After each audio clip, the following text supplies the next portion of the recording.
90 años construyendo historias de gratitud, continuidad, innovación, esperanza. La década de los 90. Episodio 7. En el año de 1989, la sociedad colombiana recibió múltiples ataques contra sus principales instituciones. En la vereda La Rochela, del municipio de Simacota de Santander, la justicia recibió un duro golpe cuando el 18 de enero fue masacrada la comisión judicial que indagaba los crímenes del paramilitarismo en esa región. Los medios de comunicación que realizaban este tipo de investigaciones fueron bombardeados. En Bogotá, el 2 de septiembre, el blanco fue el diario El Espectador. Las balas también fueron silenciando las voces de los líderes que denunciaban estos hechos o que representaban opciones políticas diversas. El 3 de marzo fue asesinado José Antequera, líder de la Unión Patriótica. El 18 de agosto, la violencia se dirigió contra el abogado javeriano y candidato presidencial Luis Carlos Galán.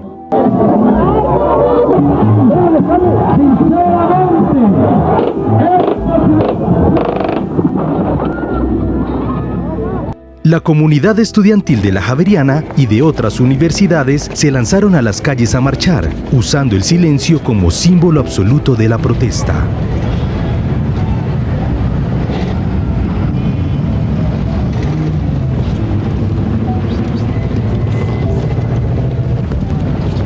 La violencia continuó en 1990 y se perpetraron los homicidios de los candidatos presidenciales, Bernardo Jaramillo y Carlos Pizarro.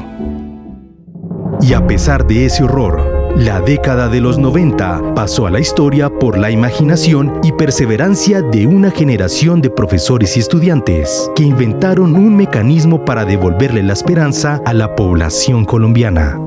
Un joven de 26 años, sin necesidad de pedir la palabra a las grandes personalidades que han hablado de reformar la Constitución, presentó y está ejecutando su propia fórmula.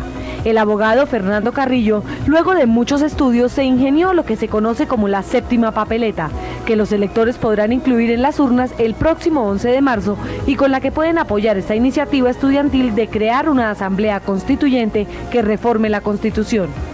Queremos sacar una mayoría de votos que le demuestre a la clase política colombiana que hay gente pensando en Colombia de manera distinta como ellos han pensado, que hay una serie de banderas generacionales que van contra la corrupción. La verdad es que hemos movido cielo y tierra con las uñas. Esa puede ser la gran descripción de lo que ha sido el fenómeno. No solo a los jóvenes, sino todo el pueblo colombiano, le estoy diciendo ahora que tiene que votar porque él tiene el derecho y el poder de hacer que sus instituciones se reformen y de nuevo el pueblo vuelva a tener las riendas de sus propios destinos.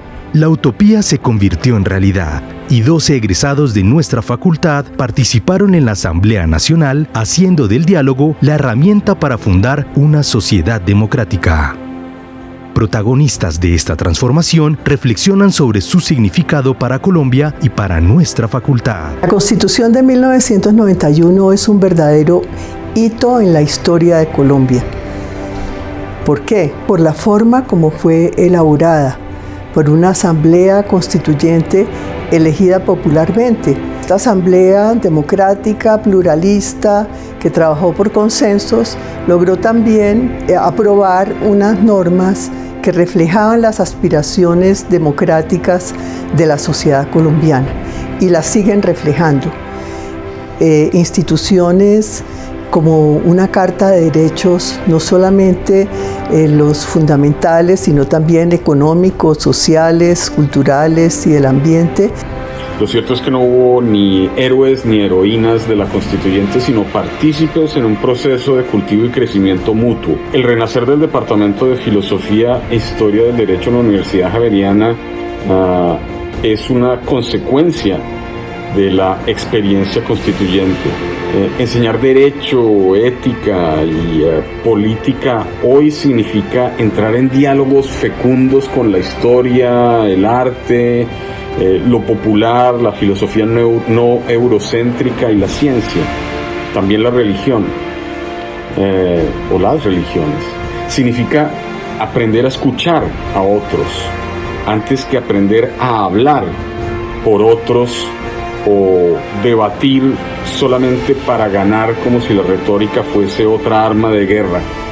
Solo visto de esta manera puede entenderse que dicho proceso no culminase con las deliberaciones de la Constituyente del 91 o el texto escrito, puesto y aprobado, sino que continúa, de manera que hoy son ustedes los partícipes del mismo.